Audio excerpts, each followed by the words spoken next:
One of my all-time favorite European cheeses is Piave. Today we're making a Piave Crème Brûlée with strawberry fluid gel, Tuile, borage, and thyme flowers to finish, and it's made with amore.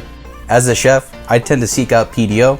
When I saw the Piave's PDO, I recognized that it was a guarantee of quality. I look for the mark of the PDO and PGI products because they represent excellence in European fruit production. They speak to an area. Piave of the Belluno area is crafted by local master cheesemakers.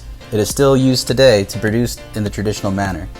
Its sweet, penetrating flavor intensifies as it matures. The rind is soft and light in color, in its fresco form, becoming thicker and harder as the cheese ages. It has a sweet, grassy, floral flavor that develops right between 12 to 15 months and only gets better as it matures.